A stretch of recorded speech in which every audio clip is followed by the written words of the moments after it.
Good morning, everyone, and welcome to the first edition of GameChanger Conversations. The team at GameChanger Law Advisors is excited to launch this new video-based initiative where we engage with leading speakers and entrepreneurs from different walks of life and explore the interaction between law and various other walks of life as well. In this, the inaugural edition of GameChanger Conversations, we have with us Mr. Srikrishna S, Murthy, founder and CEO of Sattva Consulting.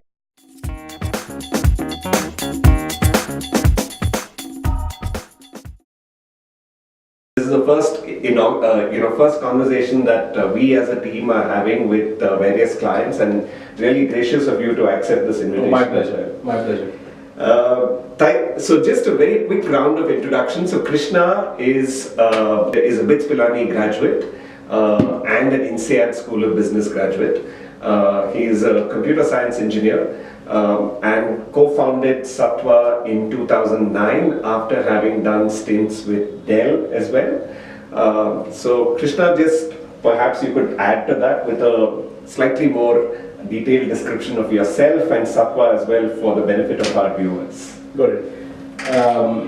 So I graduated from Pilani in 2002, computer science, and like most Indians at that time, IT and tech were things we were doing. Worked for Dell for about 5 years, but that was the time I also got very deeply involved in the non-profit ecosystem in the CSR part of Dell, and that got me exposed to a lot of the work that non-profits were doing. People like Dream a Dream, Janagraha, Makkala Jagriti, and some of these guys. And that exposure kind of got me thinking whether these were some of the problems that I wanted to be involved in kind of solving. From there on, decided to go to INSEAD to understand much more about how the world works, because as an engineer, you understand in a very limited way. And then INSEAD gave me that kind of understanding of economics and social innovation and how just business works. And from there on, decided to consolidate a lot of my learning into creating Sattva. And when we started Sattva, the primary focus was to see how we can do impact at scale, because my learning from working with nonprofits till then was primarily that we were looking to solve problems on the ground in smaller scale, but how do we take it to kind of larger scale, and execution was always a key challenge in nonprofits, which Dell was very, very good at. So I was really trying to bring that learning and say, can we impact at scale? And that's really how Sattva was born with my other co-founders. And today, we're a growing consulting and solutions firm in the impact space, working across India and other parts of the world. And really focused on still the same objective of how do we create impact at scale.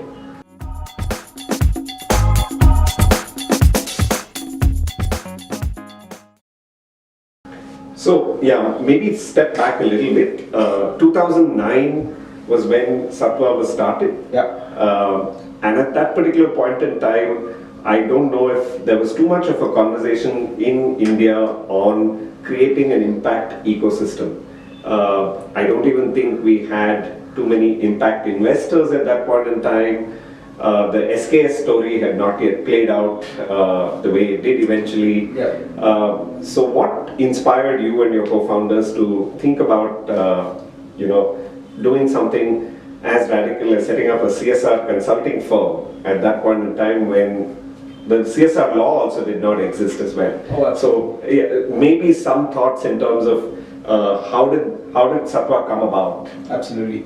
So I think our focus, based on our experience at that time, was really to focus on impact, and CSR, impact investing were all kind of things that were still coming into the ecosystem. I think the most ignorant thing about us was we didn't know there was not an ecosystem. We thought this was already what people were kind of doing. I think, or probably it's fair to say that the ecosystem has changed drastically. The current ecosystem didn't exist, but there was another ecosystem. You had the World Banks, the DFIDs, the USAIDs, multilateral organizations, aid agencies. They've been around, and they had created these non-profit ecosystems which were doing some good work at that time. So some of our first customers were some Dutch funders, the World Bank, kind of people. We even attempted to work a little bit with the government at that time, in the beginning when we started Sattva. So I think that ecosystem was there, and I think we were coming more, I would say, to change that ecosystem, because we were trying to bring in business thinking into that, more operational thinking, and we were also trying to talk about scale, and we were trying to bring in a lot more I would say focused approach on impact from the perspective of building institutions and not just projects, because at that time one of my learnings was also that it was a lot more project driven, program driven kind of an approach, and the focus was very, very strongly on the entrepreneur rather than an institution. There was a lot of fellowships, the Ashoka and many others, who focused on the entrepreneur. Whereas my learning from a lot of the other things that I had done was the development of the institution was very, very important. So these were the things we were trying to, in some sense, slowly disrupt. I think what happened over the next course of that years to come was more the shift in that ecosystem started to happen. The big aid agencies started to go away. The new philanthropy started to kind of come in. Philanthropy has now today become so much more strategic that institution building has become the core conversation, which we started doing about 8-10 years ago. We tried doing CSR 10 years ago and it was not very successful, and probably for two reasons. A, we were not very influential in changing the thinking of corporates at that time. There was no law, obviously, and more importantly, I think we were sitting in an ecosystem like Bangalore, which was not, even today, not probably the most progressive from a CSR, perspective. So I think a lot of those we learned in our first phase was that the impact focus at scale and the new story we were bringing, we were probably a little bit ahead, a few years, but then the rest of the pieces got, very well, I think, laid out over the next 5-7 years with the law, with like I said, the new philanthropy ecosystem coming, more talent coming, more technology coming. I think all of that has made, Sattva's way of work a lot more, I would say, relevant to the way impact, is being delivered.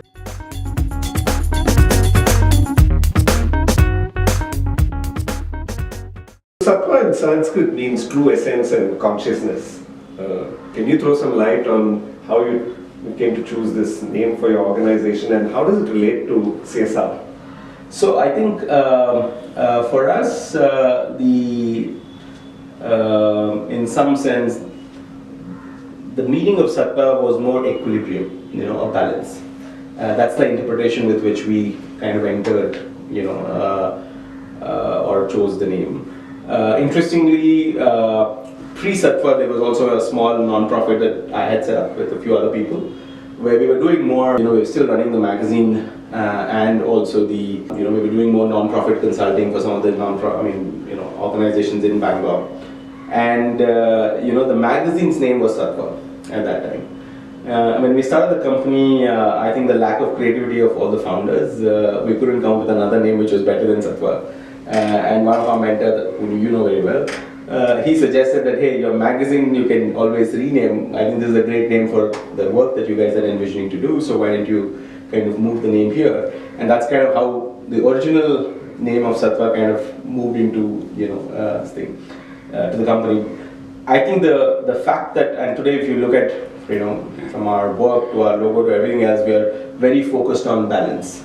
It's really the balance between society and profit, balance between business and social, balance between your personal aspiration and ambition to, at the same time, your the work that you have to do from an impact point of view. You have doing well and doing good. There needs to be a balance. So we've continued with that interpretation of being balanced about your approach in everything that you do. Obviously, it's not all social. It can't be all business. It can't be, again, all non-profit, all for-profit, and it can't be all work and no time for yourself. So all of those, I feel, is really something where we're trying to find the middle path in some sense, where we hope the actual direction we take is impact, but how we do it is in a balanced kind of a way.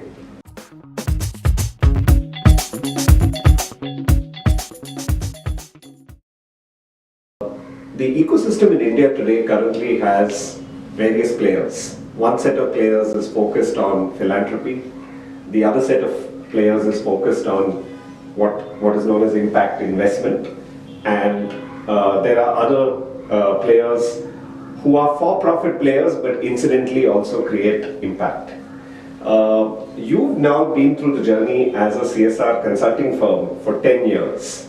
And the first 5 years there was no law that really actually mandated corporates to apportion a certain percentage of their profits for CSR initiatives.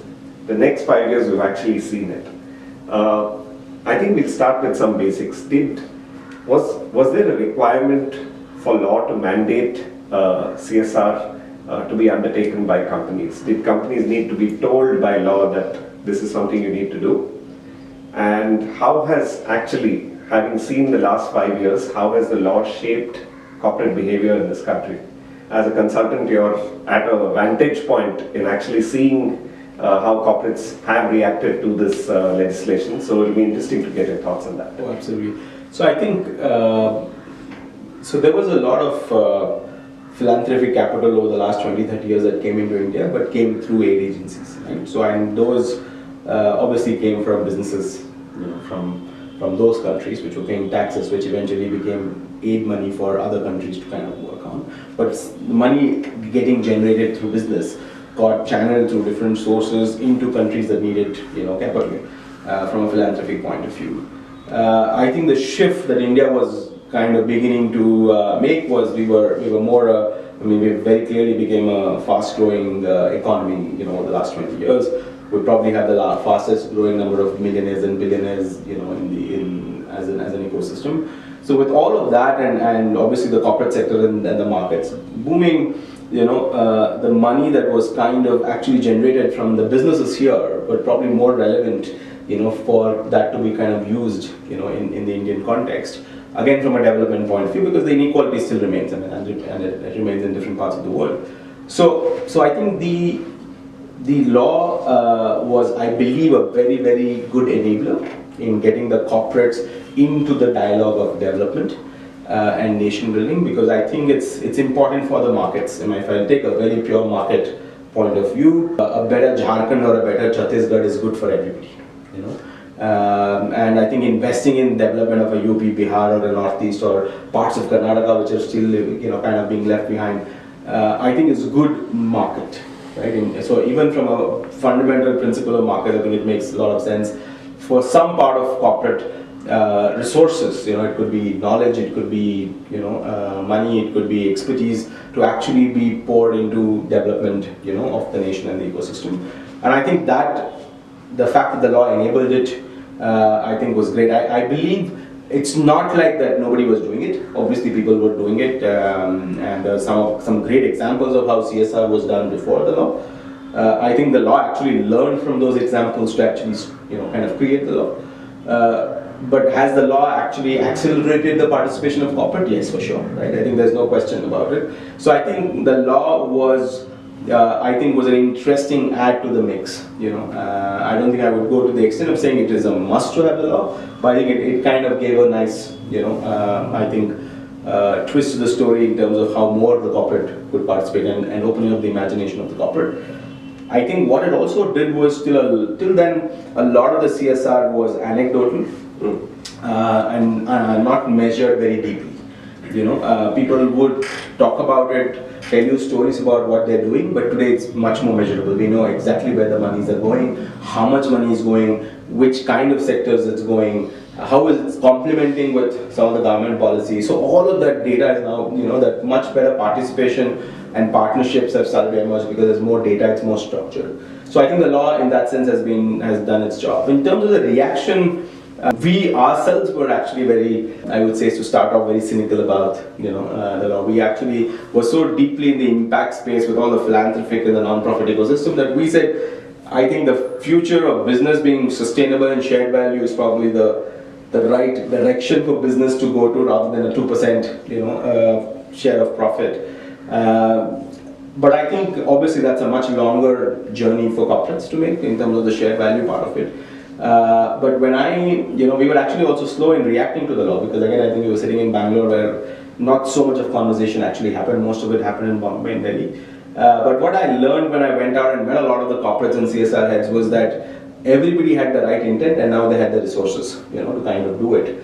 And the fact that this was made a board mandate made us such a big difference, because it now was seen as a function which had a lot more responsibility in many ways.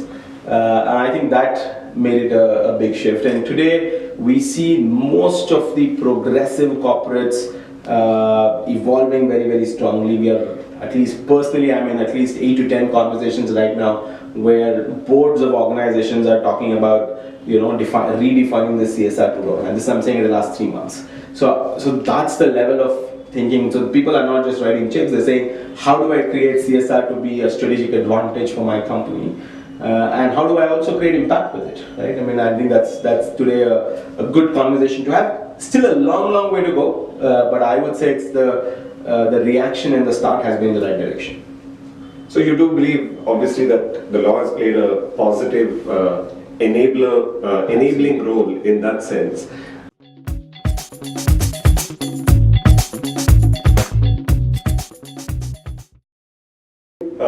You've done some interesting analysis on where CSR funds have been deployed within India, and I think one of the findings of your research was that there are certain regions that have not been the beneficiaries of CSR funds. For example, I think the Northeast is still a disadvantaged region. Would it make a difference if the CSR provisions are amended to remove the requirement to spend CSR funds in the local area of operation of the company? And would that then possibly address the regional imbalance? I would definitely think so. I think that would be a great start. I think today law already gives you enough opportunity to go beyond. I mean, it's just a suggestion, or it's not super prescriptive to say you have to. Even the local region is not very clearly defined. I mean, you could draw the boundaries as you go.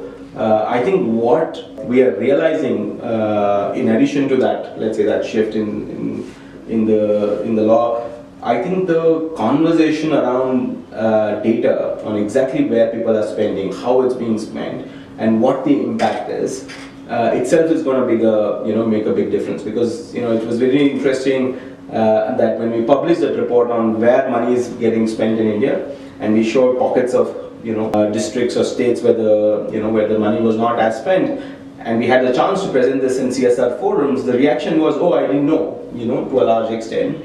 And immediately, the conversation shifted to saying, what do I have to do to change in my current CSR policy to actually enable this? So I think awareness of this kind of spending, because I think everybody, the law also came, I would say, without too much of a preparation or a warning, right? It was, 2014, everybody had to kind of, suddenly comply. So a lot of the people did what was easier relatively, and also safer, because it was also a compliance issue. But I think now, after 3-4 years of the law, the dust has settled. Now people are thinking more strategically.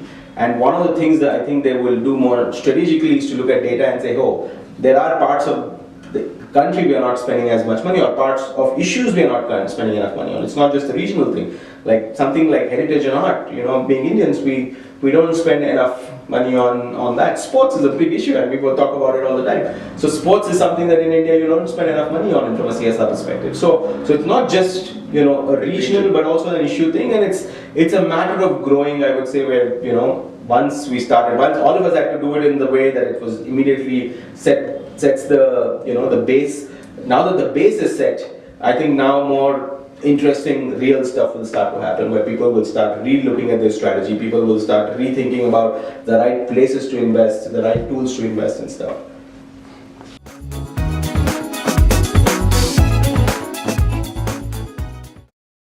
At the other end of the spectrum, recently we also heard the story about the Ministry of Corporate Affairs issuing notices to around 5,000 companies for not complying with the CSR law. What are your thoughts on how should companies be made to comply with the law?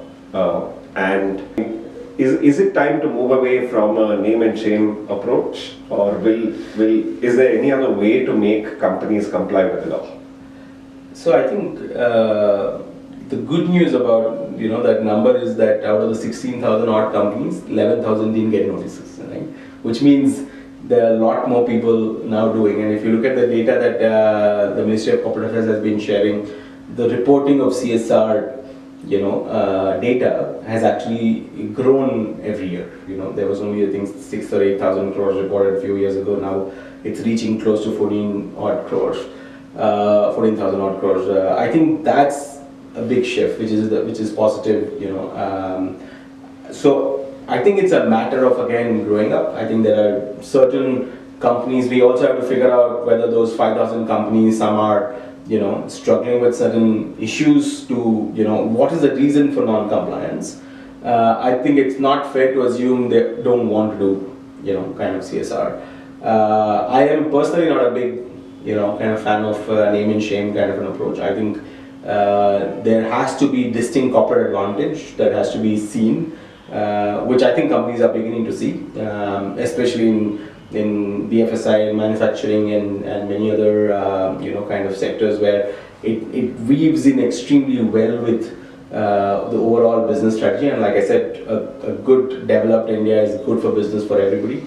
Whoever kind of plays a part in actually doing that, obviously business advantage can be there. So I think a better model would be to get corporates to talk to corporates and more peer conversations, rather than just a push down from the top.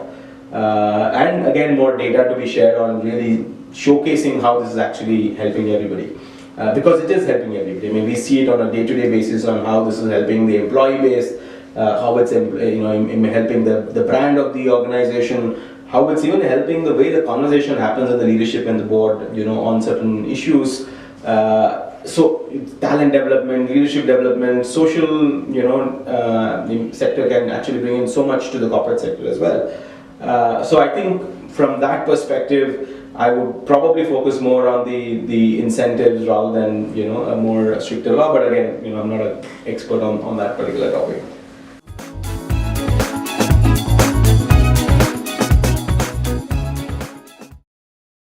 Shifting course, right? I mean, I think we've spoken enough about CSR, but CSR is not the only component of a thriving impact ecosystem. Absolutely. What would be your thoughts on the state of the broader impact investment ecosystem in India today? What has gone right? What is yet to happen? Yeah.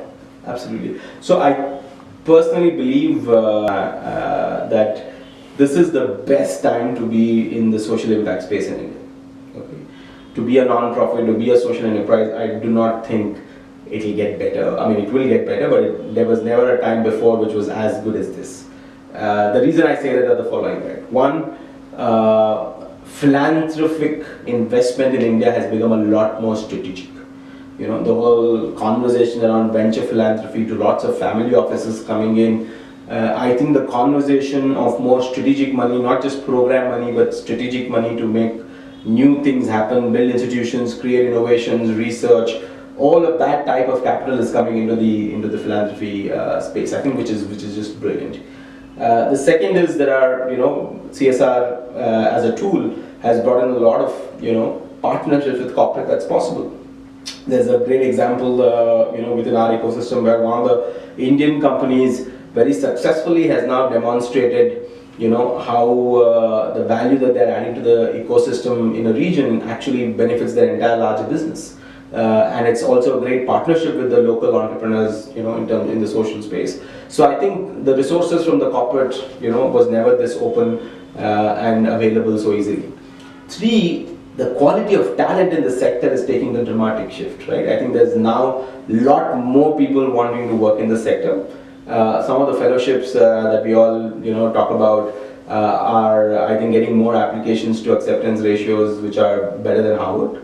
I think today there are more people in their, I would say mid-careers moving to the social sector from really, good academic / experience backgrounds.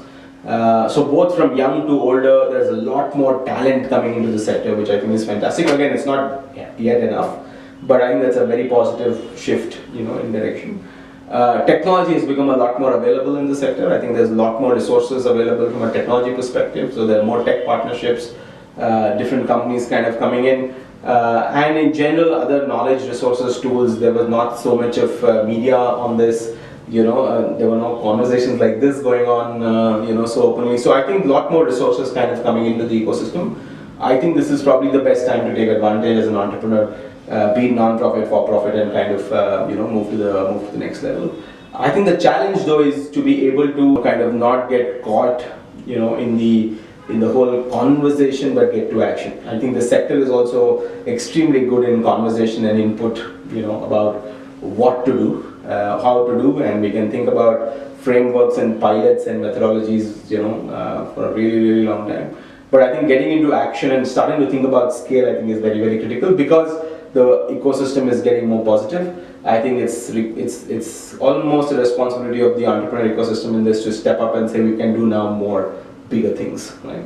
So I would say it's a very positive, time to be in India. So, if you're doing anything else, I think good time to reflect and see whether this is the career you want to be in. Since you spoke about moving from conversation to action, in terms of action, what are some of the bigger success stories in the for-profit investment space which will inspire more and more people to possibly say, we need more money from impact investors because we believe we can create the next game-changing impact solution? I think there are some, really good stories, I would say, in the social impact space, both in the non-profit and the for-profit, and I'd probably balance it out with a couple of them. Clearly, we all know LaborNet, what Gayatri and her team have achieved in LaborNet is just phenomenal in terms of scale, in terms of sustainability, in terms of the diversity of things they've done in the livelihood, kind of space. So they're an inspiration, to a lot of the people, and just the mere, scale of what they do, I think is just amazing, and the way they've engaged with different stakeholders, including the government, which is a great lesson for entrepreneurs in the impact space. I would also say that Rural Shows is a very interesting example because they've done very well in India and scaled quite a bit. But very surprisingly, I also, recently when I was in the Bay Area, I met Murthy, who's the founder, who's now trying to replicate it for disadvantaged youth in the Bay Area, which means there's reverse innovation happening. Innovation in India, from India going to the Bay Area from the perspective of social impact, which I think was very, very inspiring for me. And similarly, Sahas, Hippocampus, and many such examples out there. Obviously, in the clean energy space, there again, Huspower and others have done some fantastic work as well. I think in the non-profit ecosystem, again, there's lots of examples from an Enable India to Kaival Education Foundation to Piramal Swasthya. All of these guys, again, have looked at very different models of scale and have gone to the next level completely. So I think from a action point of view, there is a lot more, I would say, action. It's a good time for us to kind of constantly kind of iterate and evolve because the ecosystem is moving. So the most important lesson for all of us is to not get fixed on a model or a tool. I think keeping the focus completely on impact and constantly learning, be it CSR, be it impact investing, be it whatever, and just evolve to get to that final goal, I think is important. So I think whoever is going to evolve fast will, I think, get there, much faster than saying that, oh, this is one way of going.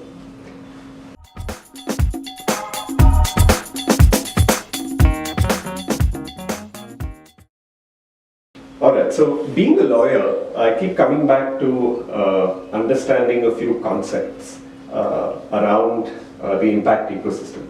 The question in this regard is, have investors and entrepreneurs figured out the apparent dichotomy between impact and profitability, and what are they doing to resolve this apparent dichotomy? Or do you believe actually that there is no dichotomy and that impact and profitability can go hand in hand? So I think in the ideal world, yes, the two can go hand in hand. There's no question, and I think that's the utopian model all of us are kind of chasing. At the same time, I think we just have to probably, to achieve that, redefine what we mean by impact and what we mean by profit. I think today's definitions is really probably where kind of a relook is probably required. But I strongly believe that you shouldn't and you cannot separate the two. You have to make sure that sustainability, economically, financially, and impact have to be kind of thought about in the same way. However, I think it's very important for people to figure out what comes first, and what is the real purpose of being in that business. There are obviously models where you're looking at impact first and then saying profit and sustainability is really how I get there, but that's not the reason for my existence. But I have to achieve it. It's part of the bottom line that I have to deliver. Or you say, no, I'm actually focused on delivering a great business, but in the space of impact, and whatever impact happens out of that, I will measure, I will make sure it's done, but I'm not going to hold myself if eventually this problem doesn't get fully resolved, because I'm kind of here to actually contribute to that solving of the problem. There was a brilliant report that was released by the European Venture Philanthropy Association about 4 months ago in their annual event in Poland, which talked about investing for impact and investing with impact, and they kind of separated the two concepts. Investing for impact was to really deliver the models and the and the ways of doing it, and actually demonstration of that these things can actually do impact at scale.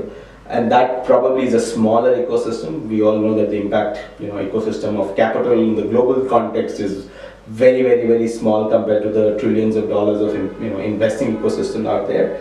But investing with impact could actually then come in and complement that quite significantly. So I think you have to be clear about what stage you're in, and hence what the type of capital. I think by definition of what stage, what sector, because also it's very, very different to look at education and livelihood, and more mainstream capital can come in much faster in livelihood than in education, because education is almost a social need rather than livelihood also. But how much livelihood and how the markets play out, you have a much stronger play there than a market play, let's say, in an education, or even a healthcare to some extent, which has to be more regulated. So I think it's important to kind of look at it from that context of definition of impact, whether we're talking about livelihood or education, or what kind of impact and what kind of capital we're talking about.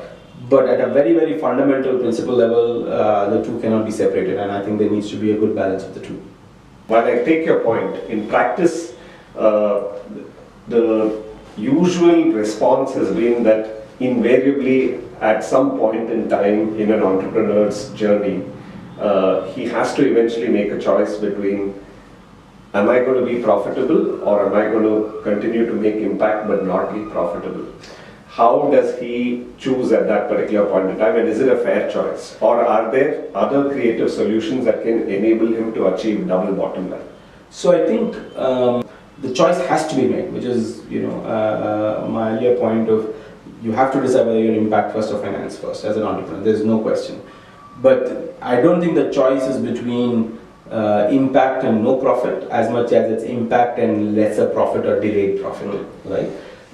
So I think that's the real game. I don't think impact and no profit, I don't think you can sustain, right? And as an entrepreneur, I'll tell you from my perspective, we are very clear we're impact first. We're here for impact. Now, real example, a non-profit from Kolkata called, or a Mumbai non-profit, they're small organizations creating great impact, and they want a part of our services, right? And you look at it and say, okay, but we are here for impact. I will potentially, they may not be able to afford, let's figure out how much they can afford to pay and still work with them. If I had a business lens only, I may have said, okay, you don't fall under my per project profitability ratio, so hence I may not be able to kind of work with you. I know by working with them it's going to reduce my bottom line a little bit, but I know I create much stronger impact because they're working in niche areas, in niche locations where so much help is not available. So these are the calls you take. So it's, I would say, impact for somebody who's very focused on impact, the choice is between profit today and how much profit. Are you still talking about 20-30% IRR kind of a number? Are you okay with lesser with you and your investors? Plus, are you okay to a little more delayed, kind of a conversation? Because I think eventually this sector will kind of raise above the current norms of pay and all that stuff, because eventually I think we'll all figure out that it's more important to solve some of these burning social issues than deliver pizza 5 minutes faster, right? If that is effectively what one would characterize as patient capital, the concept of delayed profit, why do we not think on the lines of the law introducing more tools to enable entrepreneurs to get the benefit of delayed profitability? For example, in the US you have what has been mooted is a concept of a flexible light yield paper. It was actually mooted in a book written by 2 or 3 lawyers from the US who have actually examined how law can facilitate the growth of social enterprises.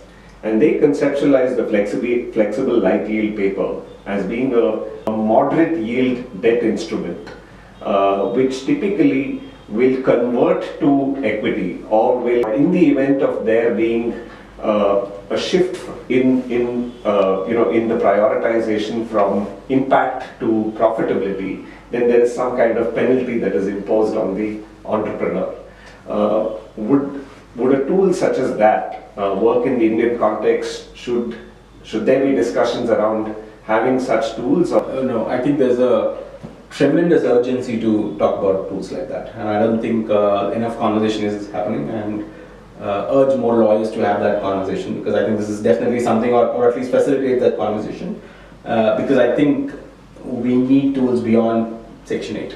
I think all conversations eventually end up in Section 8. Because Section 8, the problem is one of access. Access, and there's no return. If there's no return, there's no one who's willing to actually put money into a Section 8 company. Absolutely. Right. So you need something that is not Section 8, that's not a private company, and that's not a trust. Exactly. So all existing legal forms today are inadequate for somebody who wants to do both. Absolutely, no question about it. Whether it's a legal structure or it's an incentive, whatever we need to figure out. An instrument, yeah. Something has to be figured out. But I think very much required. 2 important discussions are happening in the social impact space, right? One is of capital becoming more efficient. Today more and more conversation is happening for models which are going to be closer to pay for performance rather than just give input and hope that impact happens. Development impact bonds, and a lot of those conversations are trying to bring in a lot more efficiency into the current capital that's already there in the ecosystem, and saying, hey, can we more focus on outcomes and output rather than just trying to do impact, which was the old grant model of program-based thinking. At the same time, I think structurally there's a lot to be done, because today the ability to absorb different types of capital, to be able to kind of also give it different colors, right? Within your own ecosystem or within your own financial structure, it's not so easy. And how do you kind of deal with some of these things? I think there is legal and financial tools and instruments which can aid the acceleration of people wanting to do impact, to get closer to models that are required to do impact. I think is very much required. I think a lot of us are today probably from a mindset point of view already in the middle of how do you create a model which has the balance between profit and impact, but we're using tools which are more traditional profit tools or more traditional impact tools, and I think that shift is happening in the entrepreneurial ecosystem, where the legal and the financial statutory instruments will not, let's say, create a boundary for you, but that same innovation should happen in instruments that are more statutory in nature.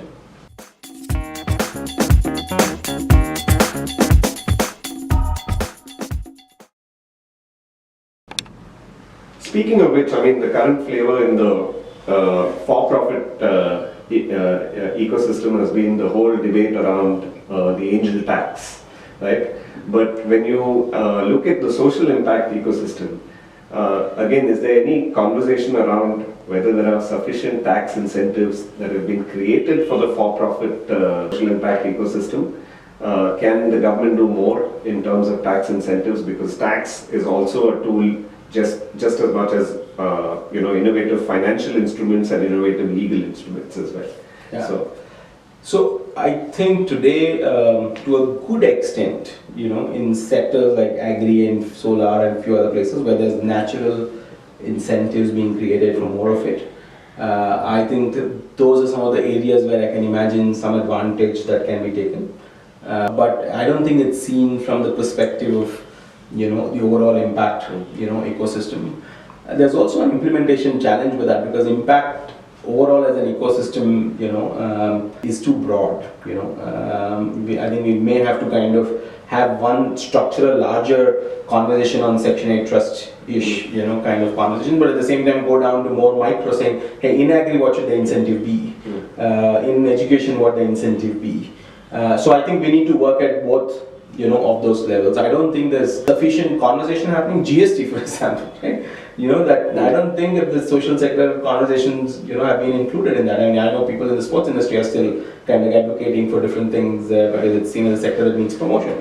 So I think I don't think there is a common thinking around that. Also because I think it's definitionally difficult, and fortunate or unfortunate, there is no one kind of body representing the ecosystem.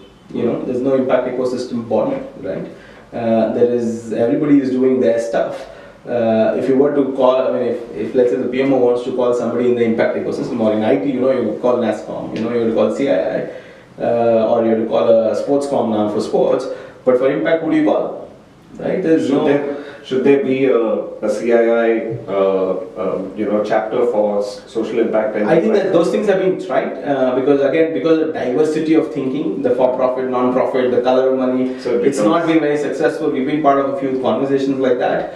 But eventually, if as an impact ecosystem we were to go lobby on some of these things, there has to be a platform that kind of puts it all, kind of together, or it will be, the angel, the impact investors will go lobby separately, the agri entrepreneurs potentially will go separately. So then you'll again, you'll create, I think, more confusion potentially. Maybe that could also work, but I think that's kind of what is the definition, and the platforms are kind of what is missing. The people who leveraged most of these incentives the best are the ones that were able to come together, right, as an ecosystem.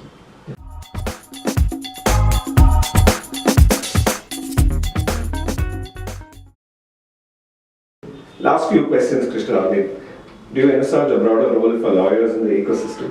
Most definitely. It was very interesting that long ago when I was starting Sattva, I was in a debate with one of the people who's continues to support us, saying, he just asked me randomly, saying, okay, you want to start all this stuff, so what do you think is really the biggest problem in the world?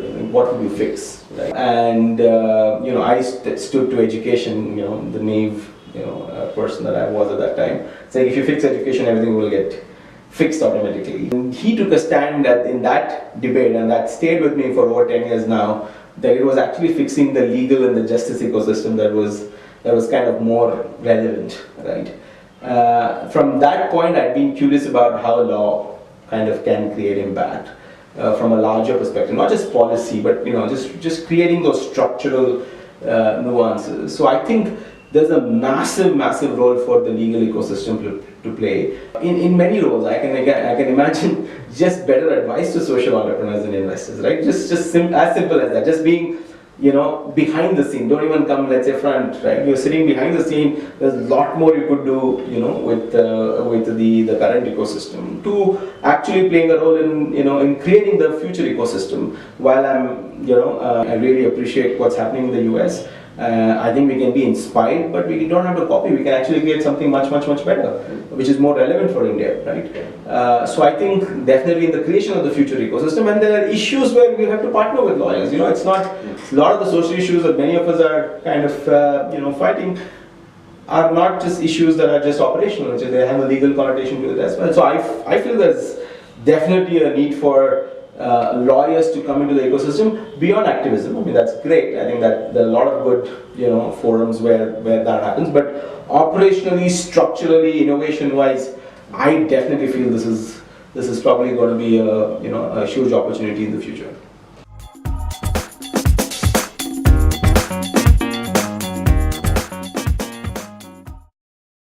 Last question. One big idea that Sattva believes will shape the discourse in the impact space for the next 5 years. Wow. I think many. I probably pick two. ideas. The most important thing that will shape the discussion is the concept of partnership between various stakeholders. The day we realize that it's not going to be just one organization, one entrepreneur who will come and significantly change a sector, a region, or the world, but it's actually a combination of people coming together that will actually, help us build a better society, which by definition is how society is. I think is the most important shift that will happen in the sector. It will become about ecosystem for action, because there's a lot of ecosystem for talk today. A lot of conferences getting people together, but not for action. I think the day we figure out how we can all sit around the table and act together and deliver the impact that we can, leaving aside our competitiveness or whatever else, but it's because it's good for overall ecosystem. I think that's the key shift that's going to happen. And another shift that will, I would say, aid all of this stuff will be data. I think the sector will become a lot more rational, or has to become a lot more rational. There has been a lot of focus on outcome, on data that needs to come in, which I think will again shape the ecosystem in a big way. Thank you so much, Krishna. It was a pleasure having you. My pleasure. Thank you so much, and good luck to all of you in doing this successfully, and more power to you to continue doing this. Thanks so much.